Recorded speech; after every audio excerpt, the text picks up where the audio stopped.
उल्टी पैंट थी, 2 जगह 3 जगह फटी भी थी, उल्टी पैंट भी पहराई गई थी। लाठी ऐसे पूरे यहाँ नीचे ही नीचे पूरे चूतर चूतर पे मारे हैं। जब बेटी बाहर निकलेंगी, कहीं अस्पताल के लोग ऐसे करेंगे, कहीं रास्ता के लोग ऐसे करेंगे, तो बेटियां बढ़ेंगी कैसे, कैसे बढ़ेंगी। हम हॉस्पिटल बंद करवाने के चक्कर में हम लोग अपना धरना प्रदर्शन करने गए थे, तो प्रशासन द्वारा, पुलिसों द्वारा हमारे ऊपर डंडा बरसाया गया।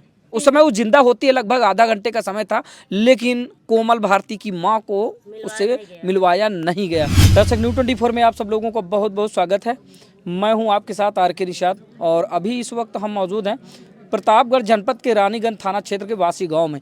जो वही वासी गांव है जहां पर बीते दिनों कोमल भारती नाम की एक लड़की की संदिग्ध परिस्थितियों में मां मल्टी स्पेशलिटी हॉस्पिटल में मौत हो जाती है और उसके बाद काफ़ी देर करने के बाद जो कोमल भारती के परिजन होते हैं उनको सूचना दी जाती है और सूचना देने के बाद बताया ये जाता है कि आपकी बच्ची खुद से कोई खाई थी जिसके चलते उसकी मौत हो गई है।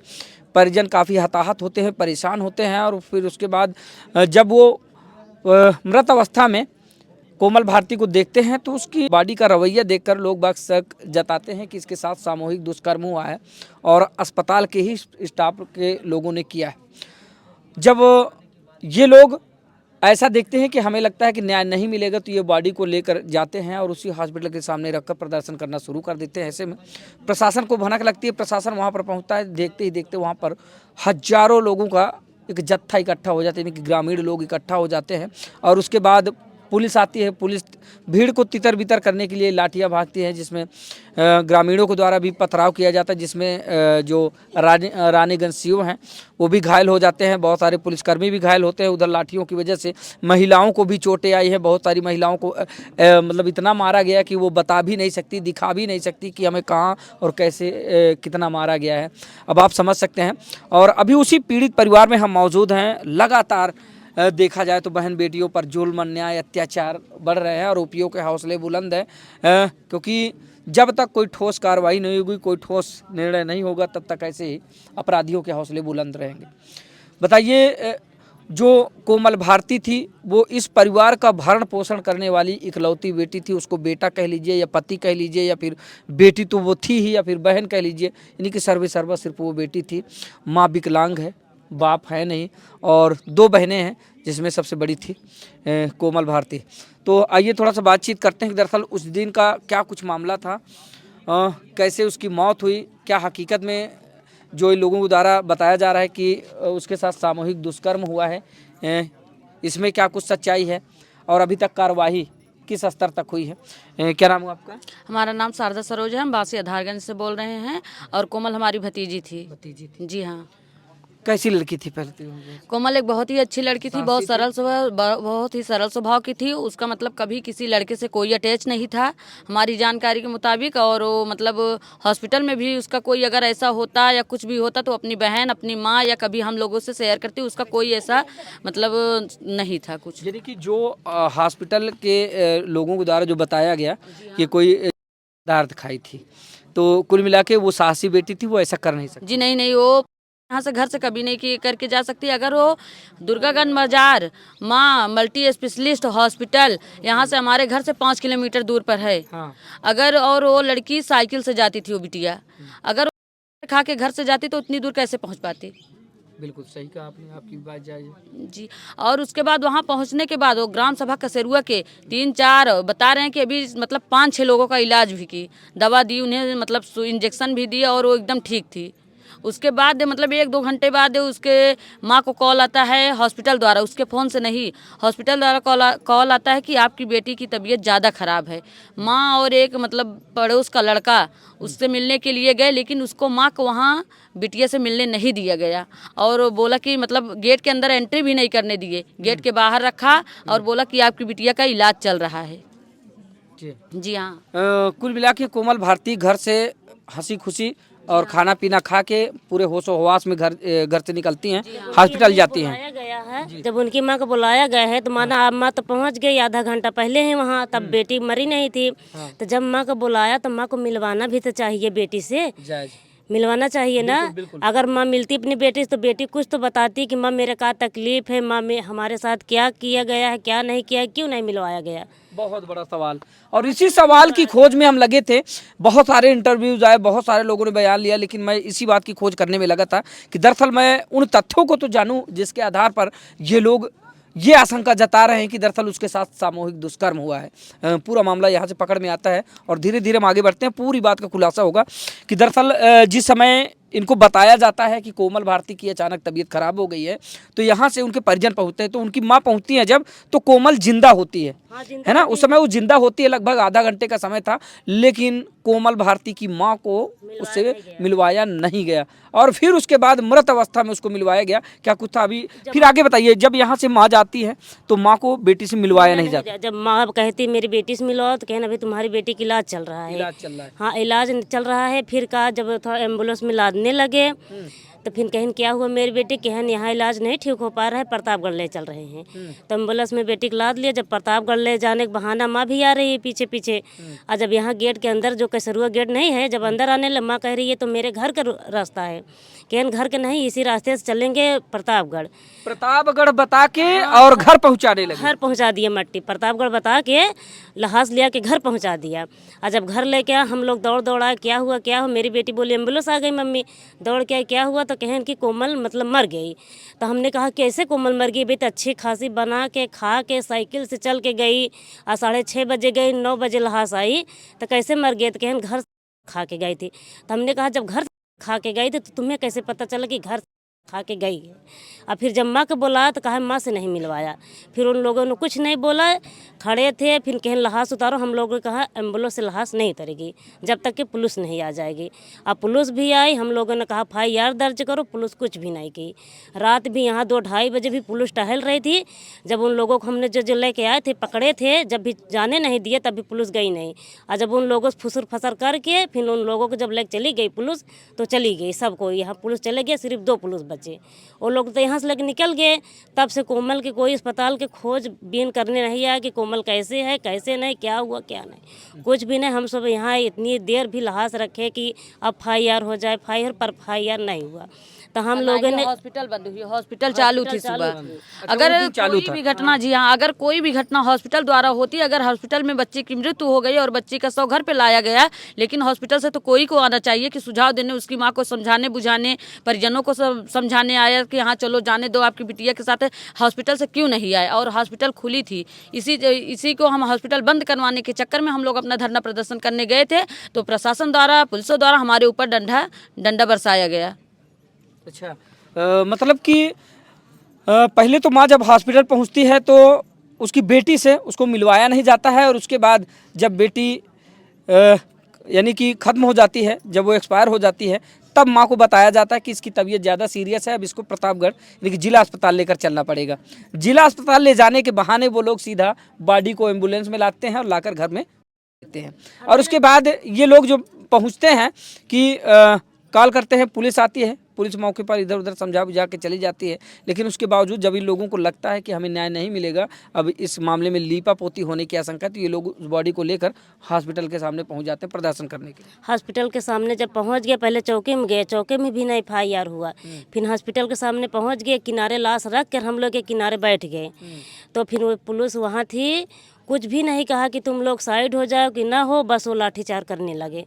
हम लोग अपने बचाव में भागने लगे, तो हमको लगता है कि पुलिस की साजिश थी, वो पुलिस ही मारे। पुलिस के जो CM बोल रहा है कि हमको जनता मारी, पर हम लोग इस स्थिति में नहीं की कि हम जनता को पुलिस को मार सकें। हाँ, CO घायल हो जाते हैं, वीडियो में देखा भी जाता है। हमारे गांव में खुद सो पड़ा है, हमारी बच्ची चली गई, हमारी बच्ची की मृत्यु हो गई। हम लोग वहाँ पे मारपीट करने जाएंगे? कभी ऐसा नहीं। हम लोग पथराव करने जाएंगे? कभी नहीं करेंगे। हम लोग तो अपना न्याय मांगने के लिए वहाँ गए थे, हम पथराव क्यों करेंगे वहाँ पर? लेकिन प्रशासन द्वारा हमारे ऊपर लाठीचार्ज क्यों किया गया? वो भी लेडीज नहीं थी, जींस से मारा। जहाँ जहाँ मारा कि हम लोग आपको सबको दिखा नहीं सकते हैं, इस जगह मारा है। लाठियाँ भाजी, हाँ, लाठी ऐसे पूरे यहाँ नीचे ही नीचे पूरे चूतर पे मारे हैं। और जहाँ जहाँ मारे हैं कि ऐसे फूल गया है। आज कई दिन ऐसे तो थोड़ा मूड पे लग गया है, उनको ज़्यादा तकलीफ हो रही। हम लोगों को तकलीफ नहीं हो रही कि हमारे कैद के बच्चे की कोमल की जान भी गई, हम लोग मारे भी जाएं। यही नियम है। यह है प्रशासन का रवैया। अब न्याय पाने के लिए साहब आपको सड़कों पर उतरना होगा। न्याय पाने के लिए आपको, जिस तरह से फुटपाथ में लोग दुकान लगाते हैं, तो अब आप लोगों को न्याय की दुकान लगानी पड़ेगी। सड़क के किनारे बैठ के आपको धरना देने पड़ेंगे, प्रदर्शन करने पड़ेंगे, तब जाके फिर लाठियाँ खानी पड़ेंगी, उसके बाद आपको न्याय मिलेंगे। और न्याय ऐसा मिलेगा कि इस तरह से मारा जाएगा कि वो कभी खोल के दिखा भी नहीं सकते कि हमें साहब कैसे और क्यों, किस लिए और कहाँ कितना मारा है। हाँ, ये वो महिलाएं हैं जो अपना दर्द बयां कर रही हैं। हालांकि वीडियो में देखा जा सकता है कि झड़प दोनों तरफ से काफ़ी जोरों शोरों पे होती है। एक तरफ से ग्रामीणों के द्वारा पुलिस पर पथराव किए जाते हैं, दूसरी तरफ पुलिस जवाबी कार्रवाई में लाठियां भाजती है या फिर भीड़ को इतर बितर करने के लिए, लेकिन होता तो है। और उसके बावजूद आज देखते हैं कि यहाँ पर ये पूरा जो बासी गाँव है ये पूरा छावनी में तब्दील है। यहाँ पर बड़े बड़े नेताओं का आवागमन यहाँ पर शुरू है, क्योंकि एक मुद्दा तो मिल ही जाता है कि अब बहाना मिला है, जिसको जाना था वो चला गया, हमारे घर का था या नहीं, लेकिन चलते हैं। ऐसे में बहुत सारे लोग इकट्ठा होंगे, थोड़ा सा हमारी भी जान पहचान हो जाएगी। लेकिन मज़ा तो तब आता है साहब जब आप घर पहुँचे हैं और उस पीड़ित परिवार को न्याय दिलाएं। न्याय दिलाने का आशय ये है कि जो माँ है वो दिव्यांग है, यानी कि विकलांग है, और उसकी 2 बेटियां थी। जब पिछले वीडियो में मैंने माँ से बातचीत किया तो माँ ने सिर्फ ये कहा कि वो मेरी पति थी, मेरा बेटा थी, मेरी बेटी थी, मेरा सब कुछ थी। उसी के सहारे ये घर चल रहा था, उसी से हमारा जीवन था। वो गई, हमारे जीवन का अस्त हो गया। ऐसा कि जैसे कि लग रहा है कि अब आगे हमें कोई रास्ता ही नहीं दिखाई दे रहा है कि हम आगे कुछ दिन तक जिंदा रहेंगे या फिर नहीं। और ऐसा पीड़ित परिवार न्याय के लिए दर दर भटक रहा है। अभी आज़ाद समाज पार्टी की कार्यकर्ता है, अपना दल के बहुत सारे नेता विधायक यहाँ पर पहुँचे हैं। लगातार समाज सेवियों का जहाँ जहाँ तक लोगों को भनक जा रही, लोग बाग यहाँ पर चल कर आ रहे हैं। फिलहाल अब ये जानने का विषय है कि जब आपने देखा बॉडी को नज़रों से अपने मृत अवस्था में, तो उस समय उसकी पूरी बॉडी को देखकर कैसे अंदेशा लगाया जा सकता है कि उसके साथ सामूहिक दुष्कर्म हुआ है? कुछ ऐसा आपने देखा हो? उसके सर पूरी ऊपर की ना कुर्ती फटी थी। हाँ, एक की पूरी कुर्ती फटी, 2-3 जगह पैंट भी फटी थी, उल्टी पैंट भी पहराई गई थी। और यहाँ पर जैसे कोई गला जबरदस्ती पकड़ के कर रहे थे, यहाँ पर नखून, हाँ उल्टी पैंट थी, 2-3 जगह फटी भी थी, उल्टी पैंट भी पहराई गई थी। आपने देखा था बॉडी को? हम भी देखे थे, हाँ उल्टी पैंट थी उसकी। फोटो वगैरह नहीं खींचा आप लोगों ने? यहाँ पर नखून धंसा था। फोटो वगैरह आप लोगों ने नहीं तो वहाँ पर मतलब पुलिस थे, फोटो तो वो खुद बना रहे, पर हम लोग को नहीं बनाने दिया। अब फिलहाल कोई तथ्य नहीं, कोई सबूत नहीं हमारे पास, अन्यथा की दशा में हम दिखाते। और इनके द्वारा बताया जा रहा है कि बेटी के पूरी बॉडी पर कई जगह चोट के निशान थे, गले पर भी नाखून के निशान थे, स्क्रैचेस थे, और उसके कपड़ों से भी छेड़छाड़ की गई थी। जैसे कि पैंट इन्होंने बताया, तो पैंट जो है उल्टा पहना हुआ था, यानी कि पलट कर पैंट पहनाया गया था। तो लाजमी है कि इन्हें सारे तथ्यों को देखकर इन लोगों ने अंदेशा लगाया कि उस बेटी के साथ सामूहिक दुष्कर्म हुआ है। तो फिर इसके बाद आप लोगों ने जब देखा कि इसके साथ सामूहिक दुष्कर्म हुआ है, तो क्या आप लोग साथ में गए उसके पीएम करवाने के लिए? फिर वहाँ जब धरना लगाने गए थे ना, तो पुलिस तुरंत बॉडी जबरदस्ती लेके लाद लूद के लेके चली गई, हम लोगों को नहीं लेके गई। वहाँ मार दिया, लाठी पहले भगा दिया, तो हम लोग कहाँ से पहुँच पाएंगे। सिर्फ यही बोले कि कोई यहाँ मत रहो, कोमल की माँ रहे, 1-2 जने और रहे, बस बाकी सब जने भाग जाओ, नहीं और लाठी मारेंगे। और कोमल की छोटी बहन को भी इतना मार दिए हैं कि पूरा पैर उसका फूल गया, वो भी नहीं चल पा रही है। वो तो छूट की डेट हो गई, उसको भी मारा गया। ये कहाँ की इंसाफ है भैया? हाँ, ये कहाँ की इंसाफ है कि जान भी उनकी बहन के गई हो, फिर भी उसके ऊपर भी लाठी मारी जा रही है। अब जानने का विषय ये है कि जो आपको पता हो, आपको लगता हो कि ये ऐसे ऐसे ये लोग हैं जिन्होंने हमारी बेटी के साथ जुल्म अन्याय अत्याचार किया है, वो कौन है? हॉस्पिटल के लोग हैं। नाम पता है? अब नाम कहाँ से पता रहेगा? जब ये पुलिस खोजबीन करेगी तभी तो पता चलेगा। अब वहाँ तो हम जाते नहीं थे, अगर भी जाते होते तो पता चलता कि हाँ ये थे। नाम तो हमारा, ये तो पुलिस के काम है ना, पुलिस करे ना। ये तो पुलिस उसी दिन से समझा रही है कि आप लोग परेशान मत हो। हम फिलहाल हॉस्पिटल को सीज कर दिया गया है। जी हाँ, है ना? जी हाँ। दोस्तों, हॉस्पिटल को कहा जाए तो एक मंदिर माना जाता है। मंदिर इसलिए कि वैसे तो जिस भगवान की पूजा आप करते हैं तो उसको आपने ना देखा, ना कभी आपने स्पर्श किया, लेकिन हॉस्पिटल एक ऐसा मंदिर है जिसके अंदर भगवान हकीकत में बसते हैं, क्योंकि डॉक्टरों को इस धरती पर दूसरा जीवित भगवान माना जाता है कि जब यहाँ से थाह टूट जाए तो उसके बाद शरीर नश्वर हो जाता है। लेकिन अगर हॉस्पिटल के लोग, हॉस्पिटल के कर्मचारी ऐसी घटनाओं को अंजाम देंगे तो फिर भरोसा किस पे रह जाएगा। वो बेटी अपना पारिवारिक जीविकोपार्जन के लिए वहाँ पर काम करने के लिए जाया करती थी। साइकिल से उसकी दिनचर्या थी, रोज़ आती थी, रोज़ जाती थी। लेकिन विगत दिनों ऐसी घटना को अंजाम दिया गया, जिसके बाद ये पूरा का पूरा परिवार आप देख सकते हैं कि डरा सहमा हुआ है और साथ ही पूरे परिवार में मातम पसरा हुआ है। आप देख पा रहे होंगे ग्रामीण क्षेत्र की जितने भी घर परिवार की और इस गांव के जितने भी महिलाएं हैं वो इस परिवार की शोक संवेदना में यहां पर पहुंची हुई हैं। और कहीं ना कहीं सब लोगों को इस बात की तकलीफ है कि अगर लगातार इसी तरह से बेटियों पर जुल्म, अन्याय, अत्याचार होते रहे तो आने वाले दिनों में जो बहन बेटियां हैं उनका घर से निकलना दुश्वार हो जाएगा, उनका जीना दुश्वार हो जाएगा, उनका पढ़ना लिखना दुश्वार हो जाएगा। तो लगातार इस तरह की बहुत सारी घटनाएं इस समय आ रही हैं। कैसी कार्रवाई चाहती हैं आप लोग, एक बार में ही बताएं। हम प्रशासन द्वारा चाहते हैं कि जो हमारे मतलब बिटिया के साथ दुष्कर्म किए हैं उनको फांसी की सज़ा दी जाए और हॉस्पिटल सब दिन के लिए बंद कराया जाए। और उसके बाद कोमल की जो छोटी बहन है सिस्टर, वो 12वीं पास है, उन्हें कुछ जीवन यापन के लिए रोजगार दिया जाए, क्योंकि उसका भरण पोषण करने वाली उसकी एकलौती बेटी थी कोमल। अब जब उसकी मतलब उसको मार दिया गया तो उसका भरण पोषण कर लेके उसकी सिस्टर है एक छोटी, उसको मतलब कुछ न कुछ प्रशासन द्वारा रोजगार दिया जाए और उसका घर मकान आप लोग देख ही रहे हैं, उसे मतलब रहने के लिए मकान की व्यवस्था और सारी सुविधाएं की मतलब उपलब्ध कराया जाए। क्या मांगे हैं? जो इनकी मांग है वही सरकार से हमारी ये मांग है। सरकार कहते हैं कि बेटियों पढ़ाओ, बेटियों बढ़ाओ, तो ऐसे कैसे होगा? हाँ, जब बेटी बाहर निकलेंगी, कहीं अस्पताल के लोग ऐसे करेंगे, कहीं रास्ते के लोग ऐसे करेंगे, तो बेटियां बढ़ेंगी कैसे? कैसे बढ़ेंगी?